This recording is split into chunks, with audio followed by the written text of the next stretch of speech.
wilayah kita Masjid As-Shodirin dan sekitarnya. Yang kami hormati pula segenap tokoh masyarakat, tokoh adat dan tokoh agama di wilayah kita mushola di Masjid As-Shodirin ini.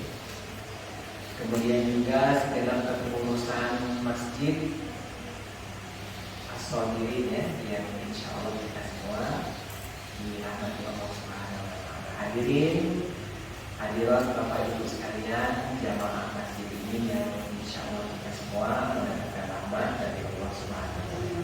Amin. Ya Allah.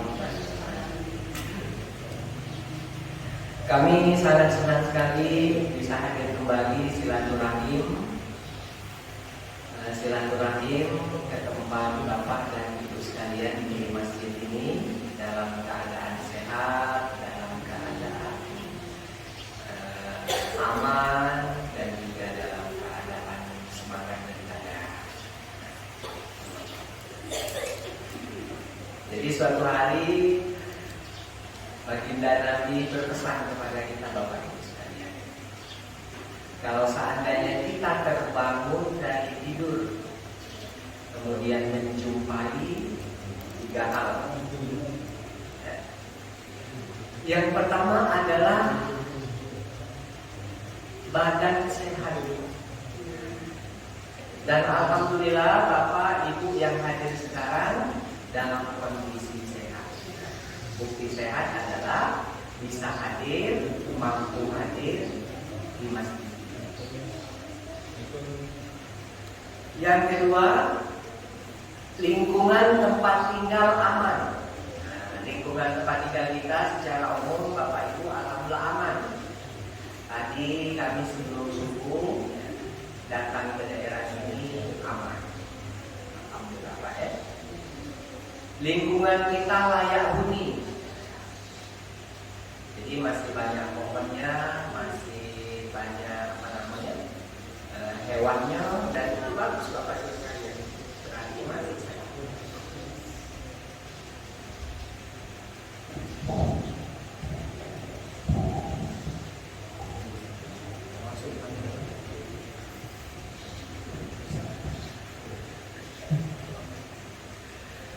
Kalau itu banyak di YouTube-nya deh, di Wego. Yang oleh Pak Wahyu deh. Tapi tidak pernah dikirimnya ke kami ya. Bapak Ibu, ciri tempat yang sehat itu menurut mantan Menteri Kehutanan dulu Bapak Ibu sekalian ya, yaitu Bapak Zulkifli Hasan. Sehat level 1. Yang yang paling ini ya, yang paling rendah. Kalau masih ada di satu tempat itu, tempat kita tinggal masih ada suara burung. Nah, ini ada suara burung ya. Burung gereja ya. Numpang silaturahim, burung gereja. Burung terbang bebas Bapak Ibu sekalian. Bukan burung yang dipelihara disangka itu Bapak Ibu sekalian. Kalau tempat kita masih ada itu, berarti itu ciri bahwa tempat kita itu masih sehat. Tapi sehat level 1. Alhamdulillah Pak, tempat kita ini masih banyak pohon, masih banyak rawa, dan masih banyak burung Pak ya. Berarti tempat kita sehat Pak. Kalau di tengah kotanya lah sudah polusi, lah banyak gedung, tidak ada lagi pohon, itu tidak ada lagi burung Pak, hewan. Tempat kita alhamdulillah masih ada. Berarti untuk kita tinggal di sini, tempat kita ini adalah layak huni. Kecil. Yang kedua Bapak Ibu sekalian, lebih bagus lagi itu kalau ada jangkrik. Nah, Bapak yang sering mencari umpan pancing ya, masih dapat jangkrik. Masih ada jadi galak nyari jangkrik kan ya. Itu bagus Pak. Kalau masih ada bunyi jangkrik di tempat itu, di kawasan kita, itu indikator atau itu tanda bahwa tempat kita itu bagus, layak huni level kedua. Level kedua lebih bagus. Yang ketiga Bapak Ibu sekalian, lebih bagus lagi, lebih asli lagi, lebih nyaman lagi layak huni kalau masih ada di tempat kita itu adalah hewan kuku wong mati. Pak Wahyu, apa Pak Wahyu kuku wong mati? Kunang-kunang Kalau kita lagi kecil dulu Pak, balik ngaji kan dari tempat ini, kemudian bawa obor ya, saling kejar-kejaran, lalu terbang ya, di samping kita warna biru warna hijau kunang-kunang ya. Ternyata Bapak Ibu sekalian, kalau ada kunang-kunang itu sangat bagus kita tinggal di situ.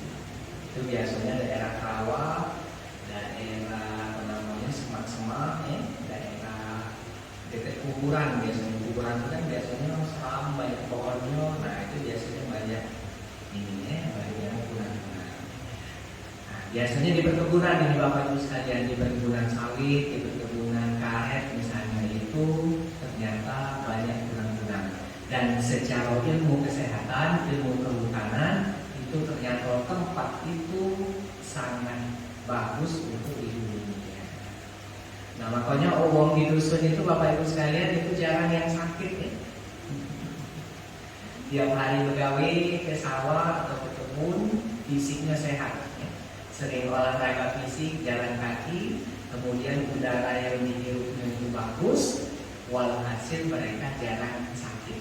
Agak beda dengan kita Pak ya. Kita karena tiap hari polusi, maka rentan kena penyakit.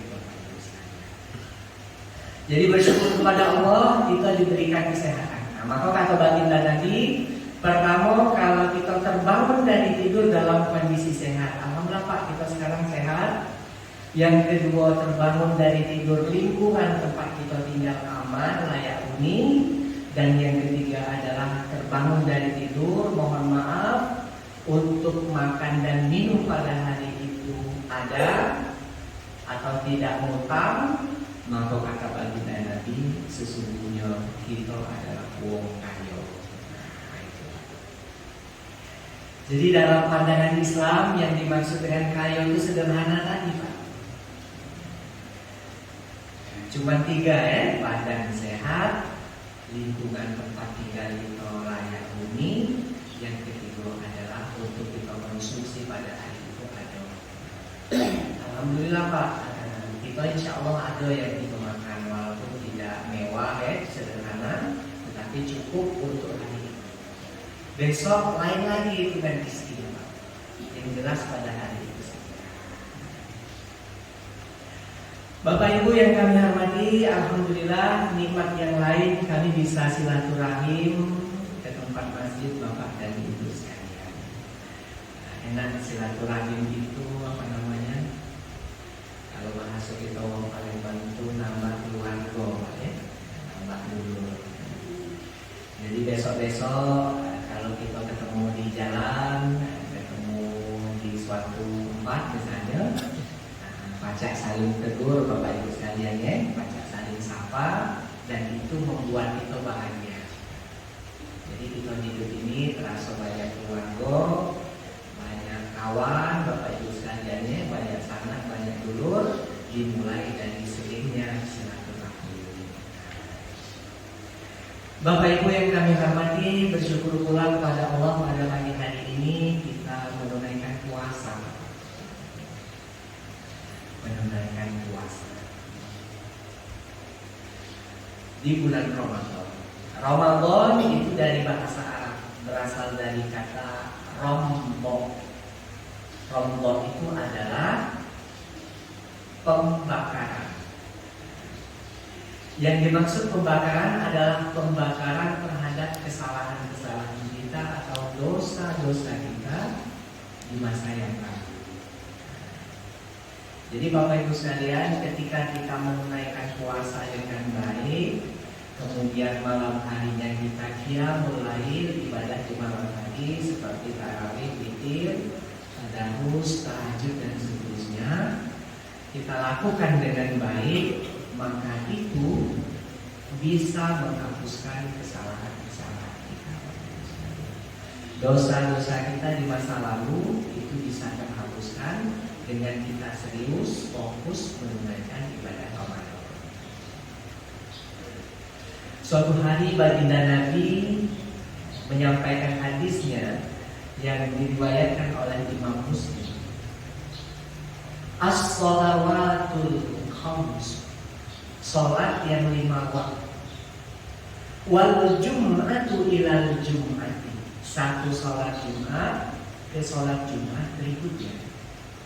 Wa ramadanun ila ramadanin, satu puasa Ramadan ke puasa berikutnya, tahun berikutnya. Mukaffiratun lima bainahun, bisa menghapuskan kesalahan antara keduanya tadi. Koma idza ijtunibatil kabair, dengan catatan ketika itu menghindari dosa-dosa besar. Jadi dosa-dosa kecil, dosa-dosa sedang yang telah kita lakukan di masa lampau, ketika kita serius fokus ibadah di bulan Ramadan, maka itu bisa dihapuskan, ya, diampuni oleh Allah Subhanahu wa Ta'ala. Kecuali dosa-dosa besar. Dosa besar itu seperti durhaka kepada orang tua, kemudian mencuri, lebih besar dari situ korupsi. Ya, korupsi itu sama dengan mencuri, Bapak. Tapi level bahayanya lebih besar, pengaruhnya lebih besar, karena yang dicuri punya uang banyak. Kalau mencuri dia biasanya punya pribadi, Pak, ya. Tapi kalau korupsi itu mencuri, level curiannya itu lebih besar pengaruhnya. Kemudian contoh adalah fitnah. Fitnah ini adalah dosa besar. Kemudian berzina, itu juga dosa besar. Dosa-dosa besar seperti ini itu dibutuhkan taubat khusus, ya. Taubat serius yang kemudian kita kenal bersama dengan istilah taubatan nasuha. Bapak Ibu yang kami hormati, alhamdulillah ketika kita berpuasa maka mendapat satu slot, satu peluang, satu tempat nanti dijamin surga oleh Allah Subhanahu wa Ta'ala. Kita orang beribadah itu, Bapak Ibu sekalian, ada 3 tujuan, Pak, ya. Ada 3 motivasi maksudnya. Pertama adalah al-khauf, takut. Jadi kita beribadah itu ada sisi takut sebenarnya, Pak. Takut nanti wafat atau meninggal belum banyak beribadah. Takut nanti di alam kubur, alam pengadilan misalnya, timbangan kebaikan kita ringan. Takut kemudian nanti kita masuk neraka. Nah, itu baik. Jadi kita beribadah tuh ada pertimbangan itu sebenarnya, Pak. Ada pertimbangan takut. Takut tidak berpuasa nanti masuk neraka. Ada, Pak, pertimbangan. Dan memang dalam satu hadis disebutkan bahwa gambaran siksa neraka yang paling ringan. Inna ahwana ahlan nari adaban yaumal qiyamah. Sesungguhnya siksa neraka yang paling ringan di hari kiamat itu. Contohnya ar-rajul, seseorang tudau fi akhmas qadamaihi, diletakkan di telapak kakinya satu bara dari api neraka. Yughla minha dima'u, maka secara spontan ubun-ubunnya atau otaknya itu mendidih, menggolak. Nah, itu, Pak, saking dahsyat. Kalau kita di dunia ini, Pak, misalnya kepijak puntung masih itu paling bagus, Pak, ya. Kepijak puntung atau kepijak bara api, ya, tanpa alas, maka kaki kita merah, luka, Pak, ya. Lalu kemudian mungkin tokak, Pak, ya. tapi tidak sampai ke kepala, Pak. Paling merah masuk rumah sakit. Yang sakit itu sebenarnya pada bagian kaki kan. Bagian atasnya tidak. Nah, tapi ketika azab di hari kiamat nanti yang paling ringan, ahwan ahlan nari azaban yaumal kiamat tadi, seseorang diletakkan satu bara api di situ, maka secara spontanitas otaknya itu mendidih. Saking dahsyatnya, saking parahnya. Nah, maka Bapak Ibu sekalian, ya sebenarnya jangan sekali-sekali kita menantang, menantang api neraka itu. Kaget diaminkan malaikatnya, ya. Fa innal malaikata tu'minu ma taqulun. Jadi baik-baiklah dalam ngomong. Sesungguhnya malaikat itu suka mengaminkan, meng-ACC, menyetujui apa yang kita sampaikan. Nah, itu Bapak Ibu sekalian. Yang pertama, motivasi orang beribadah itu karena takut. Yang kedua, motivasi beribadah itu adalah ar-roja. Roja itu bukan rujak, Pak, ya. Roja itu adalah berharap, pengharapan. Dan kita beribadah ini Bapak Ibu sekalian, baik itu puasa, misalnya ngaji, sedekah, sholat, itu tujuannya adalah mengharap. Apa yang kita harapkan? Surga, jannah. Surga itu secara umum didefinisikan oleh para ulama adalah mala ainun ra'at, tidak pernah terlihat oleh mata, wala udhunun sami'at, tidak pernah terdengar oleh telinga, wala khatara ala qalbi basyari, pun juga tidak pernah terlintas, terbersit di dalam hati umat manusia. Saking ampunnya, saking enaknya, Pak, ya, saking bahagianya orang yang masuk surga itu. Tidak pernah terdengar ceritanya itu oleh telinga kita. Tidak pernah terbayang oleh otak dan hati kita. Tidak pernah terlihat oleh mata kita. Keindahan alam di muka bumi ini yang pernah kita lihat itu, ya, belum bisa menggambarkan bagaimana nikmatnya surga. Kalau kita sering yasinan itu Bapak Ibu sekalian, ya, itu sering kita baca. Walakum fiha ma tad'un, di dalamnya itu akan mendapatkan apa yang diminta.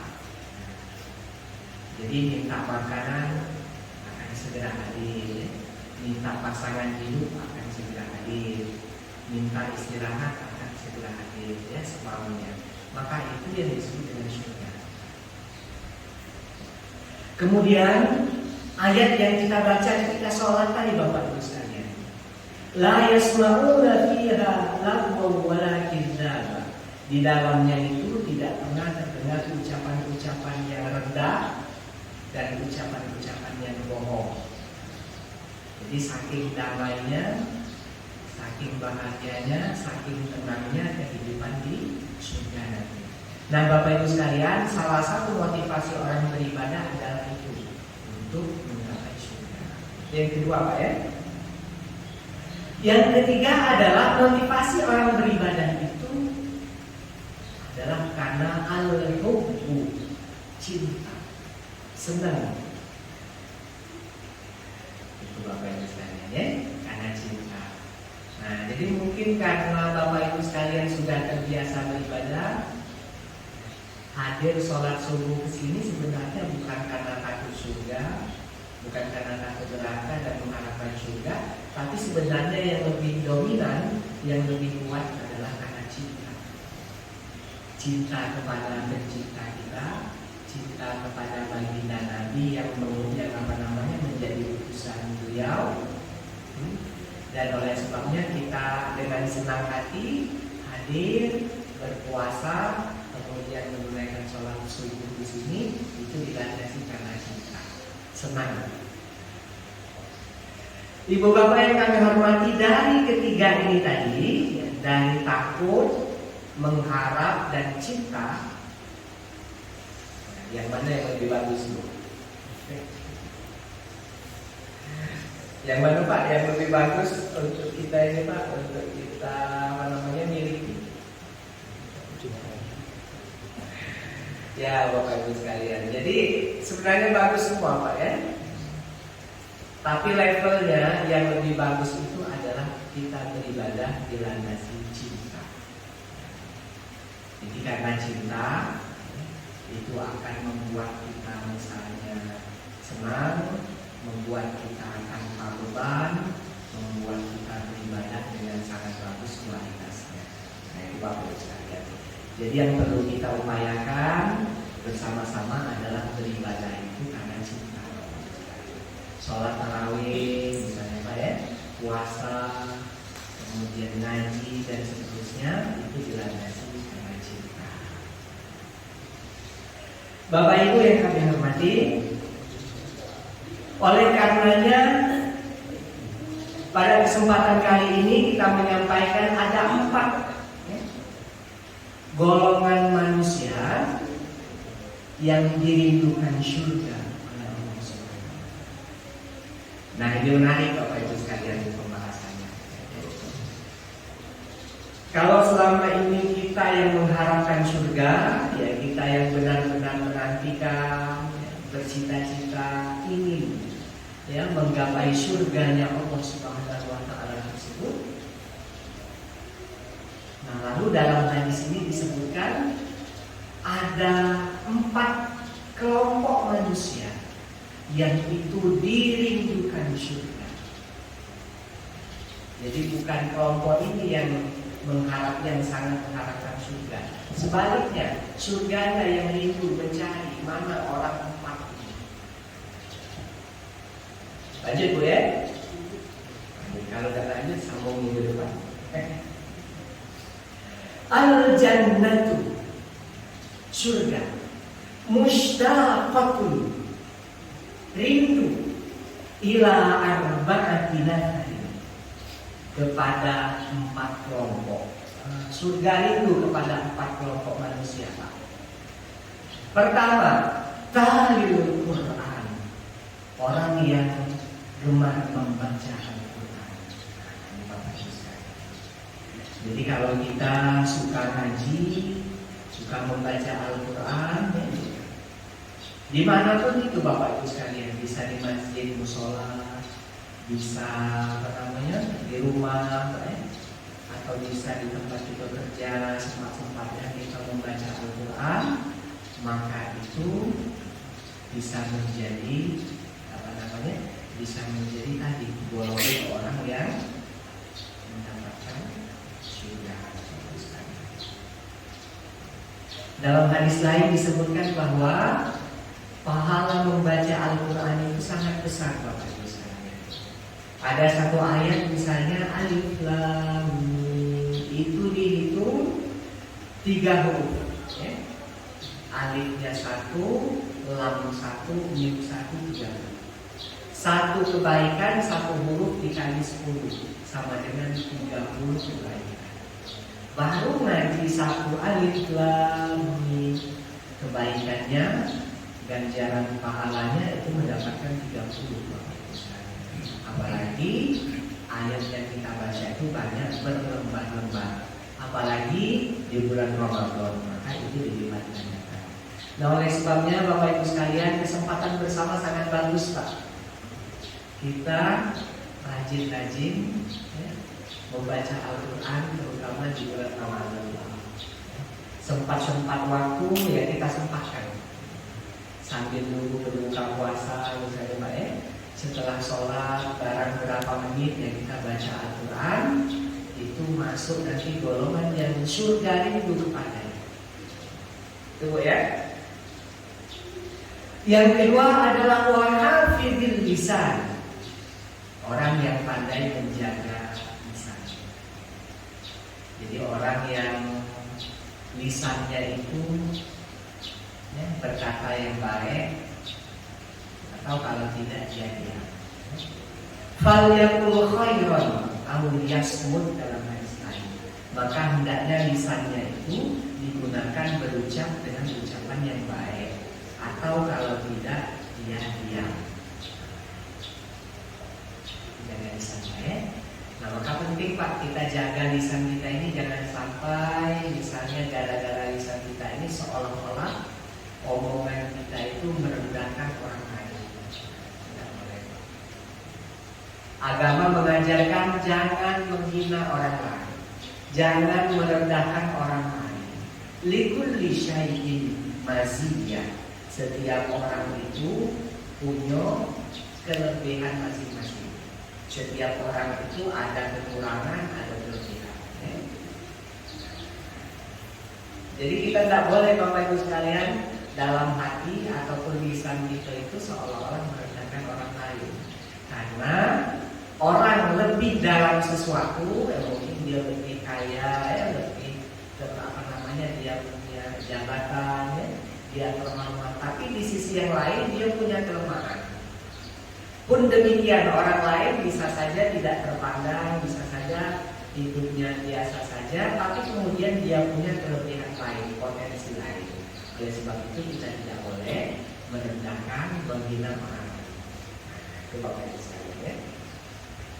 Menjaga lisan ya, jangan kita jangan misalnya apa namanya ya, memanas-manasi orang ya, sehingga antara satu kelompok dengan kelompok lain tidak akur, berpancing emosi gara-gara lisan.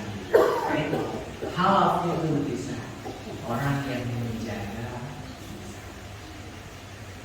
Yang ketiga, wa muqimil ji'an, orang yang baik, dia memberi makan wong yang lapar. Nah ini bagus juga Pak. Ketika Ramadan ini orang berpuasa kan lapar. Bagus juga kalau kita dalam kondisi memungkinkan, ya kita niatkan untuk berbagi ya, bukaan puasa itu kepada orang yang ikut puasa. Nah ini Bapak Ibu. Atau juga tidak mesti di bulan puasa Bapak Ibu. Ya hari-hari biasa, kiri kanan kita, keluarga kita yang mohon maaf kurang mampu, ya diperkirakan mereka lapar, maka sebaiknya kita berikan semampu kita, ya. Kita berikan makanan, kita berikan perhatian dan seterusnya, agar mereka juga senang, mereka juga kenyang dan seterusnya. Berarti agama kita itu toleransi, Pak ya, toleransi terhadap orang lain, ya, yaitu memberikan makan orang yang apalagi momen-momen Ramadan Ibu ya. Nah Ibu kalau masak makanan di sore hari Ibu bagi-bagi Ibu ya, ikhlas. Agar ikhlas bagi makanan itu Bu, nasinya pakai kantong kan, tidak usah pakai wadah ya. Kalau pakai wadah kayak ngaruh, dibalikan apa oleh tante sebelah ya. Apalah kayak diisi tante sebelah itu jadi beban Bu ya, jadi beban. Jadi beban. Sebab pacak baik Bu, tetangga sebelah kiri kanan kita tuh nak balikan itu beban. Aku tidak lemah ya, balikan piring kosong, mangkok kosong. Nak ngisinya belum ada ya. Ujung-ujungnya kakek mangkok ibu tidak dibalik. Lama-lama nak nanya tidak lemah sudah hilang Bu. Makanya sebagusnya kita saya kasih pakai plastik ya. Nah, jadi tidak perlu nanti balik ke plastik Bu ya. Plastik ya. Makanya agama kita mengajarkan kalau masak fa'akfir marokohu, maka perbanyaklah kuahnya, bagikan dengan tetangga. Jadi Bu ya, Bu Anda kalau masak kolak misalnya banyak kuahnya, bagi Bu kiri kanan. Tapi jangan kuahnya baik Bu ya. Kuahnya itu ibaratnya hiasannya baik. Kuahnya baik lagi boleh diajarkan apabila masa ini ya, itu kan mengganggu, apalagi kita di perumahan tuh ya, itu mengganggu, menyiksa kiri kanan kita. Maka agar tidak siksa kita bagi apa yang kita masak. Tidak mesti banyak Bu, yang penting cinta kasihnya ya. Itu ada makanan berbagi.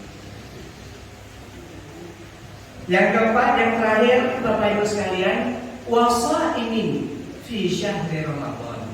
Yang nanti dirindukan surga itu adalah orang berpuasa di bulan Ramadan. Jadi Bapak Ibu sekalian, ternyata ketika kita berpuasa dengan bagus, dengan serius pada bulan Ramadan, itu dirindukan nanti surga oleh Allah SWT.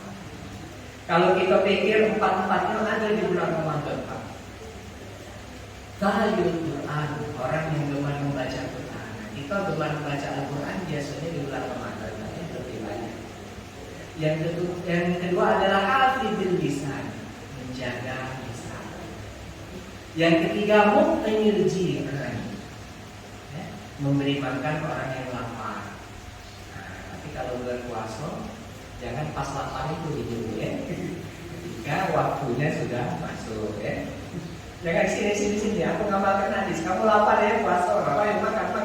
Nah, itu tidak boleh juga Pak ya. Yang keempat adalah berpuasa di bulan Ramadan. Nah itu semuanya ada di bulan Ramadan dan bulan-bulan yang lainnya. Kiranya itu Bapak Ibu sekalian, silaturahim yang pajak kita sampaikan pada kesempatan pagi hari ini. Tentu Bapak Ibu sekalian, alhamdulillah kita sudah memasuki hari ke-8 Bapak Ibu sekalian ya, menunaikan ibadah puasa. Alhamdulillah, tinggal beberapa hari lagi, mudah-mudahan kita tetap istiqomah ya, dan tetap sabar di dalam menunaikan ajaran agama kita ini sesuai dengan nama masjid Bapak Ibu ya, As-Solihin, wong-wong yang sabar. Kiranya itu Bapak Ibu sekalian yang bisa kita sampaikan. Terakhir kita akhiri dengan doa bersama. Mudah-mudahan acara kita insya Allah diberkahi. Kemudian ke depannya kita bisa sama-sama mengamalkan apa yang kita sampaikan tadi, dan kita sukses puasa di bulan Ramadan kali ini. A'udzubillahi minasyaitonir rajim. Bismillahirrahmanirrahim. Alhamdulillahirabbil alamin wassalatu wassalamu ala asyrofil anbiya'i wal mursalin. Birahmatika ya arhamar rahimin. Allahumma inna nas'aluka al-huda wat-tuqa wal-'afafa wal-ghina. Allahumma inna nas'aluka salamatan fid-din wa 'afiyatan fil jasad wa ziyadatan fil 'ilmi wa barakatan fil rizqi wa tawbatan qabla al-maut wa rahmatan 'inda al-maut wa maghfiratan ba'da al-maut. Allahumma hawwin 'alaina bi sakaratil maut والنجاة من النار والعفو عند الحساب. ربنا تقبل منا إنك أنت السميع العليم وتب علينا يا مولانا إنك أنت التواب الرحيم. ربنا آتنا في الدنيا حسنة وفي الآخرة حسنة وقنا عذاب النار والحمد لله رب العالمين. Terima kasih. Wassalamualaikum warahmatullahi wabarakatuh.